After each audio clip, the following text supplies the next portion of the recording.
अध्यक्ष महोदय, प्रथम मी या महाराष्ट्र राज्याचे कृषी मंत्री दत्ता मामा भरणे साहेब यांचं मनापासून स्वागत करतो।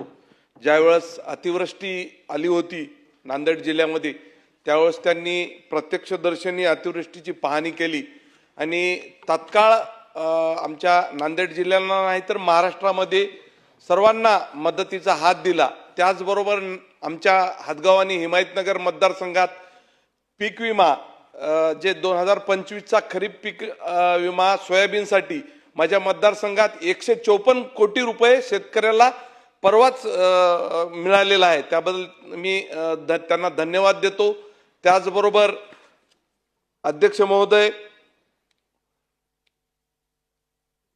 6 मार्चला जे बजेट अधिवेशनामध्ये महाराष्ट्र राज्याचे अर्थमंत्री तथा मुख्यमंत्री यांनी जे स्वर्गीय गोपीनाथ मुंडे साहेबांच्या नावाने योजना जाहीर केली त्याचा समावेश शेतकऱ्याबरोबर शेतमजुराचा घेतला। त्याबद्दल सुद्धा मी त्यांचं मनापासून अभिनंदन करतो।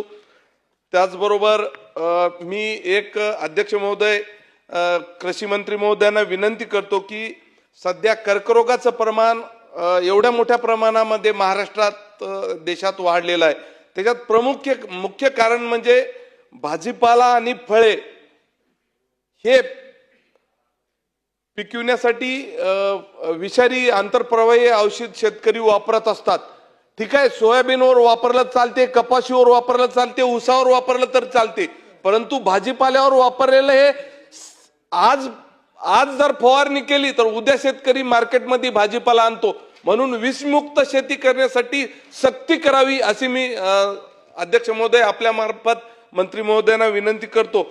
शेतीला जोडधंदा म्हणून यावर्षी 6 मार्चच्या बजेट अधिवेशनात 4,500 कोटी रुपयाची महाराष्ट्र शासनाच्या वतीनं तरतूद केलेली आहे आणि खरोखरच ही सुरुवात केली 4,500 कोटी। पुढच्या बजेटमध्ये 10,000 कोटीची दुग्ध व्यवसायासाठी मदत करावी, बजेटमध्ये ठेवावी अशी विनंती करतो।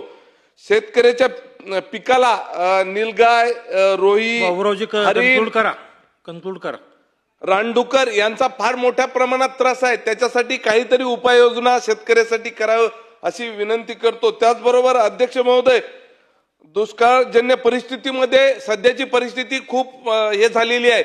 नवीन तलाव करायचा असलं तर आता कोणीही शेती देणार नाही किंवा शेती घेणं त्यांना शेतकऱ्यांना मावेजा देणं हे शासनाला सुद्धा पुरणार नाही। ह्याच्यासाठी जुने जे महसुली तलाव असतो, गाव तलाव असो किंवा इतर मोठे तलाव असो, ह्याच्यासाठी आत्ता गाळ काढण्याचं काम जरी चालू केलं आणि जास्तीत जास्त JCB द्वारे किंवा यंत्राद्वारे गाळ काढला तर त्या तलावामध्ये भरपूर पाणी साठून पुढच्या वर्षीसाठी उपयोगात येईल अशी मी आपल्या मार्फत विनंती करतो। त्याचबरोबर नवीन संकरित वाहन देण्याची खूप गरज आहे। अध्यक्ष महोदय, लाईट बिलाच्या संदर्भात शेतकऱ्यांना जवळजवळ 24,000 कोटीची बजेटमध्ये तरतूद केली। कवेनं भरणारे महावितरणकडे आपण वन टाइम महाराष्ट्र शासन एवढ्या मोठ्या प्रमाणात लाईट बिल भरायला, परंतु अध्यक्ष महोदय 8 तासाच्या ऐवजी आता 6 तास लाईट भेटते आणि ते सुद्धा अखंडित। एवढ्या वेळेस लपंडा होते लाईटचा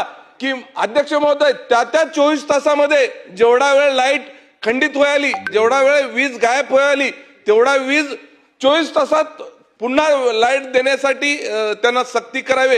नसता महावितरणकडे जी खासगीकरण केलेलं आहे त्यांच्याकडून काढून आपल्या शासनानं चालवावी। एवढा आपण पैसा वन टाइम भरून सुद्धा ही महावितरण, हे वीज पारेषण, इतर कंपन्या जर शेतकऱ्याला किंवा गावातल्या शहरी भागातल्या किंवा ग्रामीण भागातल्या लोकांना लाईट जर व्यवस्थितशीर देत नसेल तर निश्चितच त्यांच्या कंपन्या बंद करून शासनाने हाती घ्यावी अशी मी विनंती करतो।